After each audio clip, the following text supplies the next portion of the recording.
Fala galera, beleza? Meu nome é Bruno Novato e galera, hoje eu vim trazer um vídeo diferente aqui para vocês, que é um vídeo de lista de melhores quadrinhos específico do Chabutê, viu? Então eu resolvi fazer uma lista de melhores, daquelas que a gente vai ranquear do pior pro melhor, aliás, do que eu menos gosto pro que eu mais gosto, porque Chabutê é um autor fantástico, eu gosto demais das obras dele e assim, é muito raro eu ler uma coisa que eu não goste dele, tá? Bom, mas antes da gente falar especificamente dessa lista e da gente ranquear isso, deixa seu like aqui nesse vídeo, que você sabe que ajuda esse vídeo a aparecer para mais pessoas e ajuda o YouTube a entender que você gosta desse tipo de conteúdo e vai te recomendar até outros canais sobre quadrinhos para você começar a seguir. Não esquece de se inscrever aqui no canal, caso você seja novo por aqui. Eu vejo que muita gente assiste o vídeo aqui pela primeira vez. Então, se você está chegando aqui agora, se inscreve aqui. A gente está quase chegando em 1000 inscritos. Isso vai ser importantíssimo para o canal. E não deixa de ativar o sininho do YouTube para ele te lembrar quando eu postar vídeo novo por aqui, beleza? Bom, galera, vamos começar então a lista. A gente tem 7 obras para classificar, porque é o que saiu aqui no Brasil pelo Pipoca Nanquim do Chabutê. E eu vou te falar que eu acho isso uma surpresa, porque o Chabutê é um autor assim, ó, fantástico, é um quadrinista excepcional. Eu acho muito foda os desenhos dele, o jeito que ele trabalha o alto contraste. E a gente esperava o quê? Que fosse a mesma onda que aconteceu com o Junji Ito, porque os caras começaram a publicar Junji Ito. É claro que ele já havia saído, né, por outra editora, eu não lembro qual editora que foi, se foi a Devir, enfim, ele já tinha saído, né, o Junji Ito por outras editoras, porém os caras trabalham muito bem o marketing, e quando começou a sair pelo Pipoca Nanquim bombou e todo mundo queria ser o Junji Ito, todo mundo queria a fatia do bolo. E o Chabutê não foi assim, né, eu esperava que outras editoras vissem o sucesso assim, das obras e começassem a ir atrás, ou de repente, a gente não sabe, de repente os caras têm até um contrato de exclusividade com o Pipoca Nanquim, né? E então, cara, é só esperar eles lançarem mais, né? Tem muitas obras do Chabutê ainda que não foram lançadas aqui no Brasil. Inclusive, eu estou fazendo uma pesquisa e eu vou trazer para vocês vários outros quadrinhos que foi lançado lá na França, que foram lançados na França e que ainda não saíram aqui no Brasil do Chabutê. Estou preparando esse vídeo para mostrar para vocês. E é esperar. Os caras eu acho que vão publicar um por ano só. Não sei o porquê disso, mas enfim, a gente tem que esperar para ver.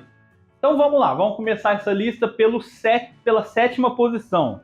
Em 7º lugar, Henri Désiré Landru. Cara, é louco isso, porque isso aqui é uma história de um cara que está sendo julgado por um crime. E ela começa já no tribunal. É uma história assim, é envolvente, ela te prende o tempo todo para você saber o que está acontecendo, como que está acontecendo. A arte é fantástica, não tem o que falar, ó. Dá uma olhada. Só que a história te prende muito, é bem legal, ela te dá um contexto de passado dos personagens e tal. Só que o que me incomodou nessa história é o final, porque eu não vou dar spoiler para vocês não, mas no final, por conta do desenho do Chabutê ter alguns personagens que são muito parecidos, dá uma olhada aqui para você ter uma noção, ó. Ele desenha aqui alguns personagens que são muito parecidos. É claro que isso daqui saiu antigamente, tá, gente? Então pode ser assim, que antigamente ele tivesse uma certa dificuldade de diferenciar os personagens, mas você vê que dá a impressão que ele tem uma característica que ele coloca em todo personagem e que, dependendo da pessoa, fica muito parecido, sabe? Isso daqui também, assim, originalmente esse quadrinho saiu em 2006, então faz bastante tempo. Pode ser que antigamente ele tivesse mais dificuldade de desenhar. Por exemplo, esses 3 caras aqui, ó, dá uma olhada. Eles são extremamente parecidos, tá vendo? Então, assim, acaba que no final é uma narrativa que não tem diálogo, não tem nada, e fica um final meio confuso por conta disso, sabe? Por conta do desenho, por conta de você não saber exatamente quem que é aquele personagem. Talvez seja algo até proposital Eu preciso reler essa obra para poder entender mais disso. Mas, assim, é um quadrinho fantástico. Como eu falei, não tem pior do Chaboté. Tem o menos melhor. Vamos colocar desse jeito, que eu sei que tá errado, mas a gente fala desse jeito. Então, em sétimo lugar, Henri Désiré Landru. Sexto lugar, vocês vão ficar surpresos com a sexta posição. Eu acho que muita gente, aliás, isso daqui vai ser o preferido, mas a gente está falando aqui de uma adaptação e eu vou explicar o porquê que ele está em sexto lugar, que é Moby Dick.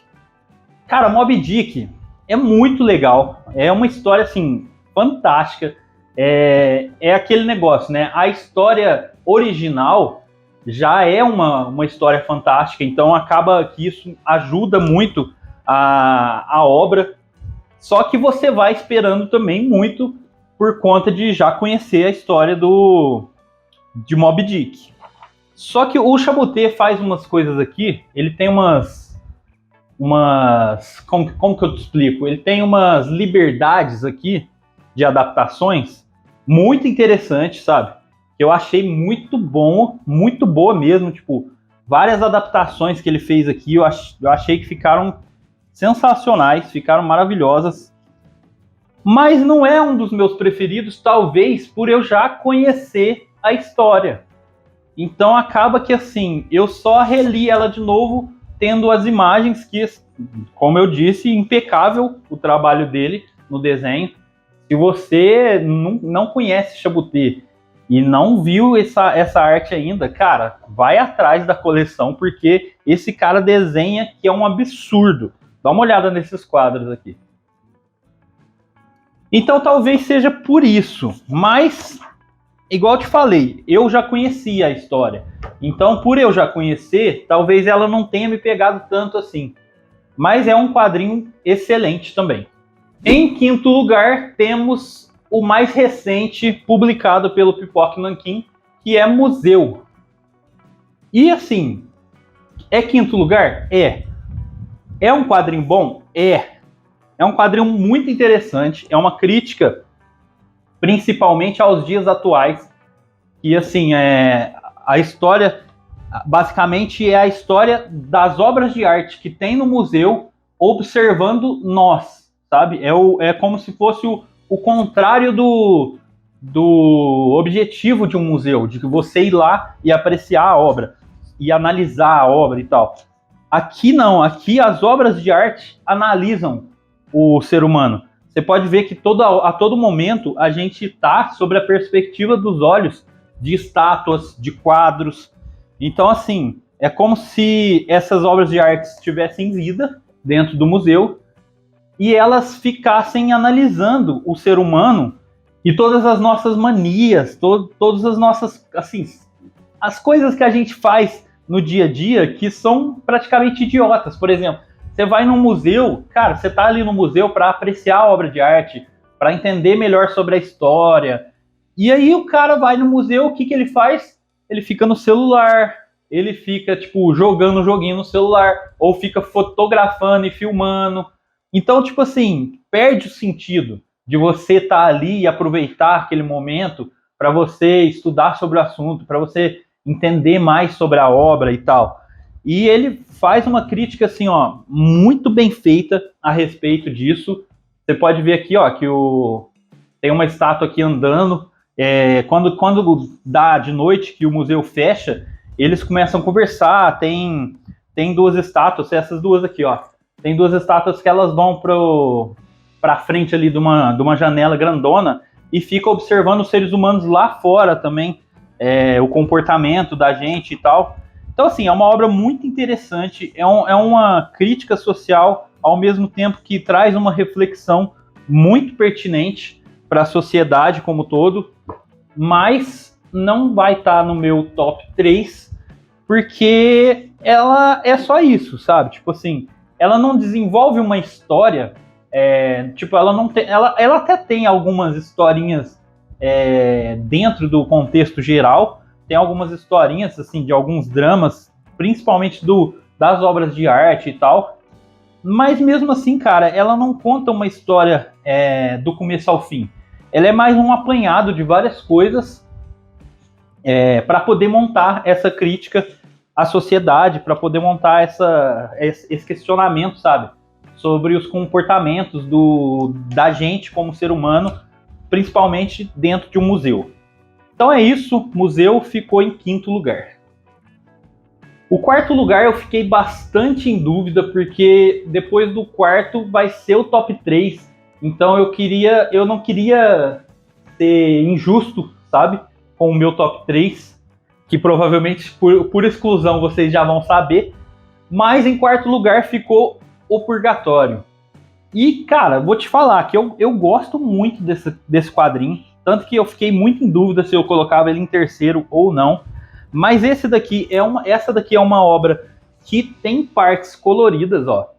Eu acho que é o único que o Pipoca publicou aqui no Brasil que tem partes coloridas, apesar de terem outras obras lá fora que o Chabuté também coloriu, tá? Depois eu vou falar sobre isso no vídeo que eu tô preparando para vocês. Só que o Purgatório, ele não entrou no meu top 3 simplesmente pelo desfecho do quadrinho. Eu não vou falar o final para vocês, para não dar spoiler. Como eu disse, eu não gosto de vir aqui dar spoiler, porque quadrinho é uma obra atemporal. Você pode ler ela hoje, como você pode ler ela daqui 20 anos. Então, esse vídeo aqui, se a pessoa estiver vendo daqui 20 anos e não leu ainda, ela vai tomar um spoiler se eu deixar aqui. Então, eu prefiro não falar para vocês o final. Porém, assim, não é de todo mal também, sabe? Eu acho muito interessante que muita gente falou mal da pintura desse quadrinho, e eu não acho que ele é ruim, que ela é ruim, que ela seja ruim. E eu acho muito interessante o recurso que ele usa de ter colorido esse quadrinho, porque ele usou isso como recurso narrativo também. Então, tipo assim, a hora que o protagonista morre, porque ele morre já no começo do quadrinho, tá, gente? Isso aí não é um spoiler. Chama o Purgatório porque ele vai pro Purgatório, né? É uma coisa que é simples de se pensar. Mas ele usa o preto e branco como um recurso narrativo da história. Aliás, ele usa o colorido, né? Porque ele está acostumado a fazer preto e branco. E o engraçado, eu acho muito interessante que, assim, se você olhar as outras obras dele, tem vários quadros dele que são vazados. Por quê? Porque a página em si, ela já é branca. Só que aqui, você quase não tem isso. Porque, como eu disse, sendo colorido, ele não vai pintar a página inteira colorida para poder fazer esses quadros vazados, sabe? Só que também pode ser uma escolha que tem ali converse ali um pouquinho com a história, porque o cara meio que tá se sentindo deslocado, tá se sentindo meio preso, tá se sentindo sozinho. Então pode ser que isso tenha a ver também com a história. Esse personagem aqui, ó, é um personagem que eu acho que o Chabuté repete muito nas histórias. Você vai ver ele em vários lugares, sabe? Pode ser que o cara apareça assim em outro quadrinho, mas que ele nem tenha relevância. Mas ele tá ali, e não é nem citado o nome dele às vezes, mas ele tá ali. Ele desenha muito esse cara. Não sei se é alguém relevante para ele, não sei se esse personagem foi baseado em alguém que ele se importa. Mas fica aqui de curiosidade para vocês, porque eu tenho curiosidade de saber sobre isso. Aqui, você pode ver que aqui, ó, ele conseguiu fazer um quadro aberto, porque esse quadro não tem fundo pintado, ó. Então, assim, ele usa muito esse recurso nos outros quadrinhos dele, porém aqui ele não faz isso. Aqui, ó, tem aqui em cima também. Então, realmente, gente, ó, constatando em primeira mão, realmente é um recurso narrativo aquela parte que todos os quadros estão fechados. Estão fechados porque o cara tá se sentindo aprisionado, o cara tá se sentindo preso ali dentro. Então acaba servindo de recurso narrativo também para a história. Olha essa página aqui, que página surreal, cara. E o legal aqui, cara, é que como ele morre, ele vai encontrar com várias personalidades famosas. Então você tem aqui o Van Gogh, ó, tá vendo? Ele vai encontrar com vários personagens, assim, várias personalidades que viveram no mundo real mesmo, e ele coloca aqui no quadrinho como se estivesse lá no Purgatório junto com o personagem principal. Bom, mas é isso, meu 4º lugar, O Purgatório. Vamos entrar agora pro top 3, e eu acho que vai ser também uma surpresa para vocês, porque tem um quadrinho no top 3 que muita gente não gostou, mas que eu acho muito legal, muito divertido. Só que vamos falar primeiro do terceiro lugar, que é Solitário. Cara, esse quadrinho aqui, ele é ótimo, é um quadrinho assim, de uma história, de uma sensibilidade. Aliás, eu vou te ser sincero, eu acho que o Chabuté, ele consegue passar uma sensibilidade nos quadrinhos dele que pouquíssimas pessoas conseguem, pouquíssimos autores conseguem. Principalmente que ele só usa preto e branco, cara, e muito da narrativa dele não tem fala, sabe? Então, sim, é muito difícil você fazer isso num quadrinho, porque você tem que ser um desenhista muito bom e, acima de tudo, você tem que ser um contador de histórias muito bom, porque você tem que colocar ali a cena certa, no momento certo, para causar aquele impacto no leitor. Aqui tem uma guarda azul, eu acho bonitaça essa guarda aqui, ó. Apesar de não ter nenhum desenho, eu acho muito bonita essa cor nesse quadrinho. E aqui, que eu tô falando para vocês, tá vendo? É um momento que ele desenha e, tipo, são várias páginas com o voo de um pássaro já no começo. E, cara, isso daqui é uma coisa que, tipo, se você parar pra pensar, hoje em dia a gente não tem tempo de sair na rua e parar e ficar olhando um pássaro voar, sabe? Então, tipo assim, isso aqui traz uma carga, uma sensação de, tipo, te coloca dentro do quadrinho de alguma forma, porque, porra, finalmente eu parei pra ver o voo de um pássaro, sabe? Eu acho maravilhoso, cara. O jeito que ele escreve, o jeito que ele narra as histórias dele, não tem cabimento. E, assim, acaba que, ao mesmo tempo, soa poético, sabe? É engraçado falar isso, né? Que já vão falar assim, bicho, ó o artista viajando. Mas é real, cara. E ao mesmo tempo que, tipo, você tá vendo uma coisa totalmente linda, totalmente maravilhosa, aí de repente você vê, ó, os pássaros estão destroçando outra coisa, sabe? Mas enfim, vamos falar da história principal de Solitário, que eu já tô viajando aqui no quadrinho. Solitário vai contar a história de um cara que mora num farol, que ele tem uma deficiência desde criança, desde quando ele nasceu. E a família que morava no farol, que teve essa criança com deficiência e tal, ela, na época, tipo assim, a família não levava ele para a sociedade, porque para a época, isso daí, tipo assim, seria como se fosse uma maldição ou algo do tipo. Tipo, nossa, vocês tiveram um filho deficiente, que monstro que é esse, sabe? Sabe aquele lance de, tipo, de deixar a pessoa excluída porque ela é diferente, sabe? Então tem muito isso aqui nesse quadrinho. E esse cara vive ainda dentro de um farol, tá vendo? Tem um farol aqui. E tem um personagem que leva comida, leva outras coisas, leva livros também para ele. Aliás, mentira, leva só comida. Que leva comida para ele toda semana. E aí, tipo, nem esse cara chegou a ver pessoalmente o personagem. Então, durante um bom tempo aqui da história, você não vê o personagem principal. É como se, tipo assim, você também não conhece ele, porque se você vê, você vai... você não vai, tipo... Você vai criar um certo asco por ele, sabe?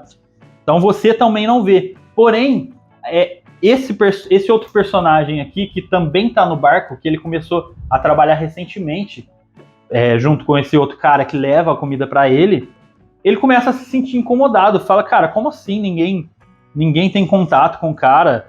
Ó, você vê que ele sai para pescar. Olha lá, ó. Ele sai para pescar e você só vê a silhueta. Como se, tipo assim, você não pudesse ver ele, porque senão, cara, você vai ver a deformidade dele e você vai achar muito estranho, sabe? Só que esse cara começa a se incomodar com isso. E ele quer porque quer ver o cara. E aí ele pega e toma uma atitude uma certa hora. E aí acaba que você começa a entender, começa a ver o personagem principal e começa a entender a história dele. O interessante é que esse cara ele descobre o mundo através de um dicionário. Então, assim, o Chabuté desenha várias vezes a imaginação do cara lendo aquela descrição daquela palavra pela primeira vez. Por exemplo, ele lê, sei lá, uma palavra, centauro. Ele vai imaginar o centauro do jeito que ele imaginar, porque ele nunca viu uma figura, ele nunca viu como que é, entendeu?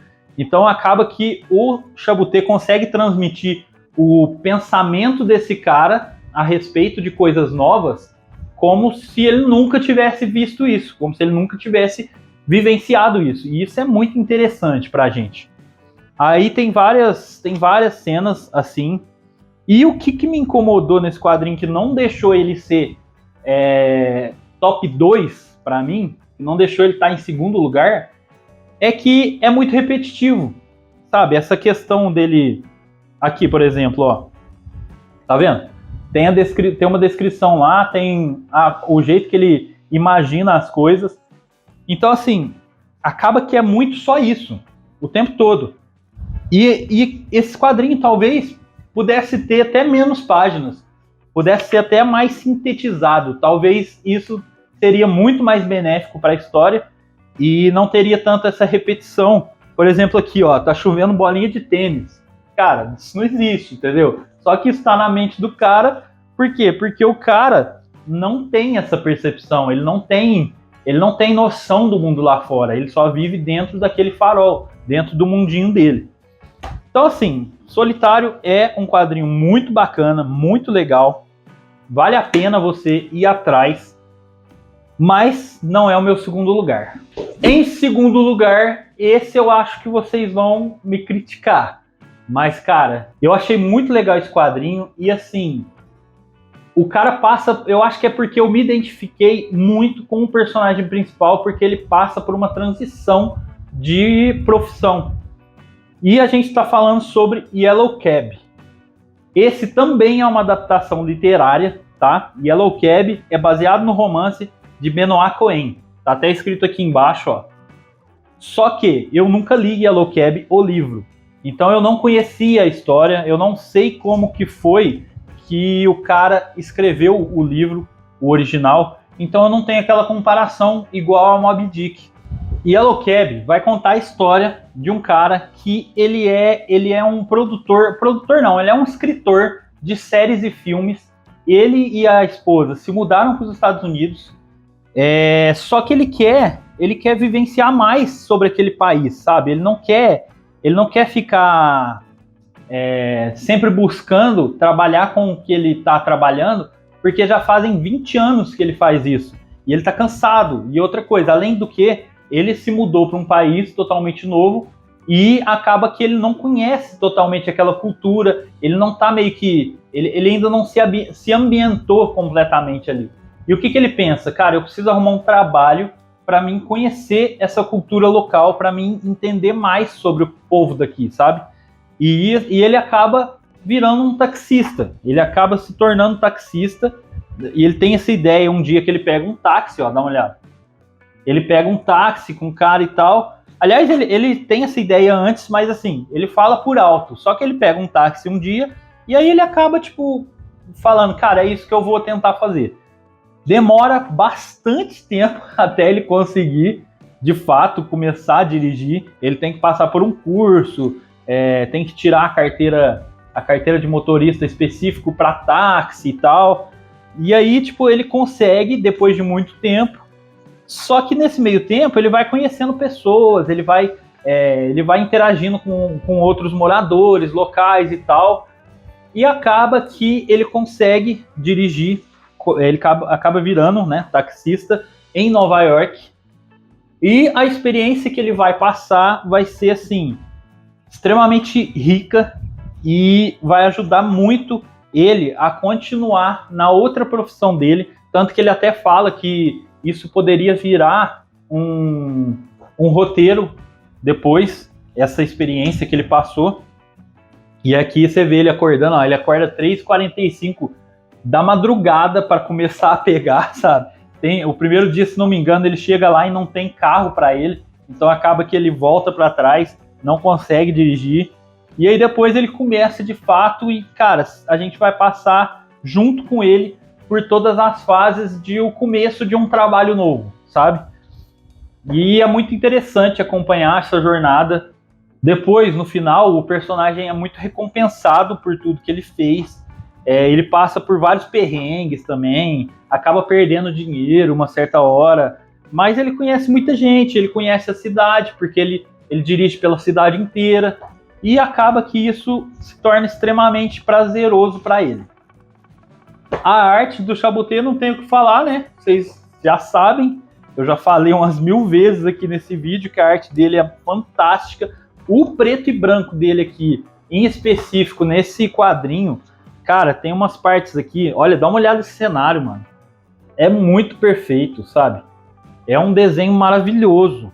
Mas em específico aqui, igual essas partes aqui, ó, que estão nevando, mano, é muito bonito o jeito que ele faz.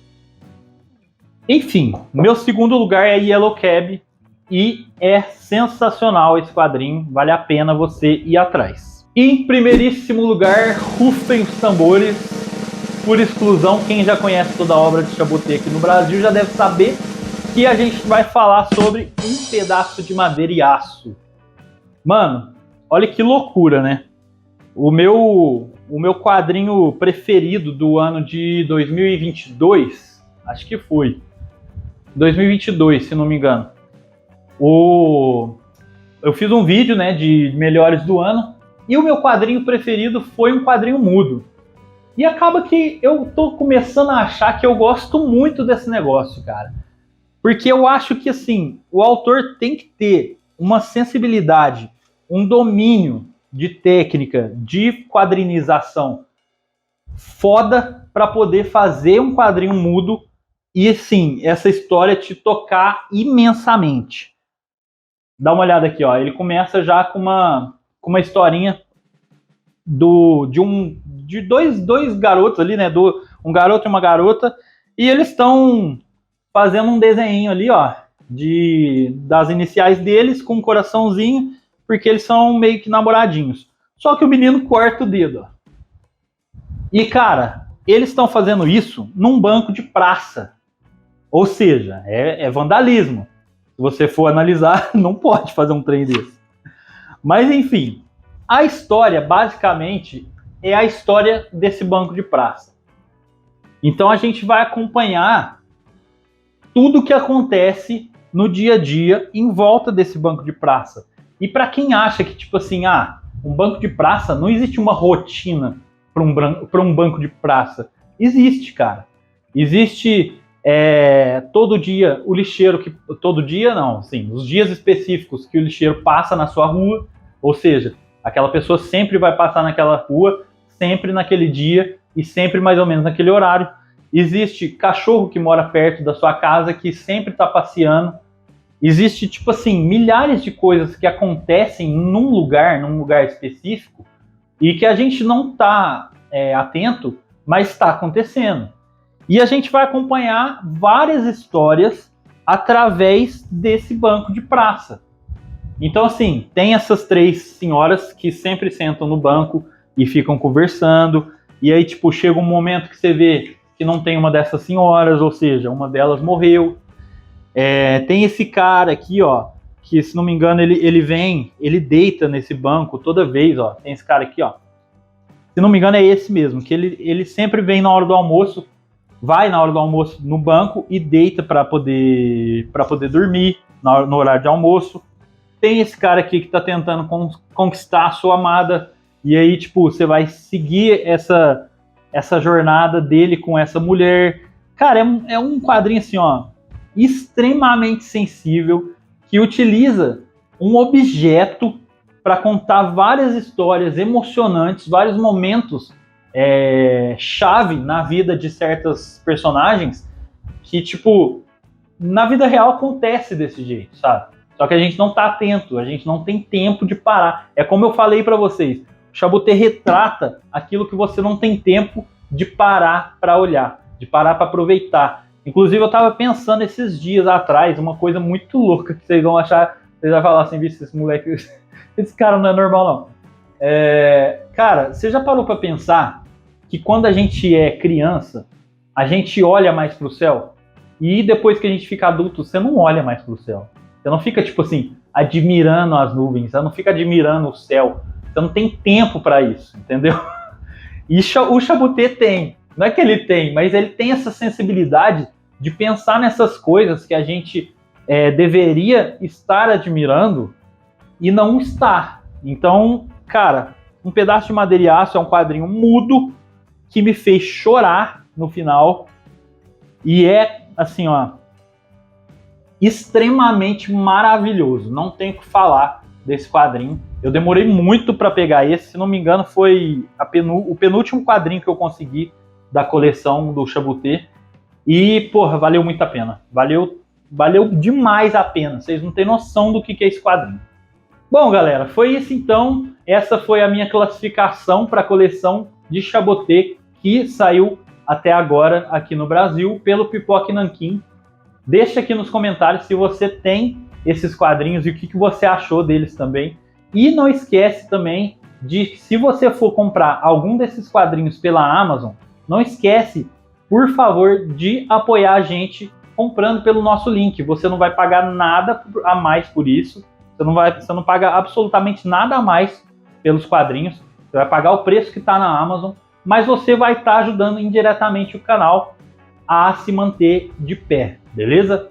Galera, foi isso então. Eu vou deixar aqui uma sugestão de outro quadrinho emocionante aqui para vocês verem a resenha desse quadrinho, que é fantástico. Também vocês deveriam conhecer, e a gente se vê no próximo vídeo. Falou? Valeu!